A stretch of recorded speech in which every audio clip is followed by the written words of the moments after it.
काय वाटतं? नाही, आता हे व्हेंटिलेटर ब्लास्ट झालं असं एक्सप्लेनेशन देतात आहे. आणि हे पहिल्याच वेळा नाही आहे, याच्या आधी पण 2 वर्ष आधी असं झालं होतं.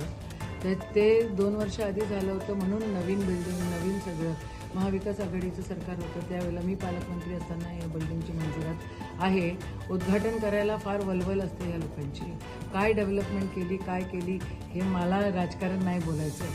पण सप्लायर कोण होता, ते इन्व्हर्टरमध्ये फॉल्ट होता का, व्हेंटिलेटरमध्ये फॉल्ट होता का, इलेक्ट्रिक कनेक्शन्समध्ये त्या ठिकाणी फॉल्ट होते का व्हेंटिलेटर का फुटतं, म्हणजे तिथं फॉल्टी व्हेंटिलेटर्स दिलेले आहेत. 56% कमिशनवालं सरकार हे आहे आणि हे 56% कमिशनवालं सरकार याच्यावर दोषीच आहे असं म्हणायला काहीच हरकत नाही. इन्फ्रामॅन म्हणून घेत असताना गरिबांकडे पण लक्ष दिलं गेलं पाहिजे. डफरीनमध्ये कोणी श्रीमंताचं लेकरू येत नाही, इथं गरिबाचंच लेकरू या ठिकाणी होतं.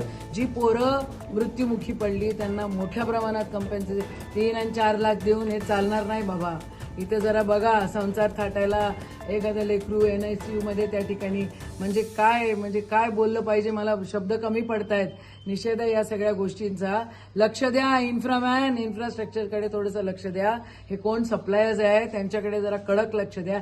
कधी आदिवासी विभागाचे पोरं त्यांना फूड पॉयझनिंग होतं, कधी डफरीनमधले आग लागते, कुठं काय होतं, कोणाला जेवण भेटत नाही, इथं डॉक्टर्स मोठ्या प्रमाणात उपलब्ध नाही आहे. हे सगळं बंद करा. हे 56% कमिशनचं सरकार आहे असा माझा थेट आरोप आहे.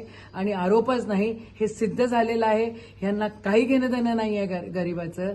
हे गरिबांकडे लक्ष देत नाही.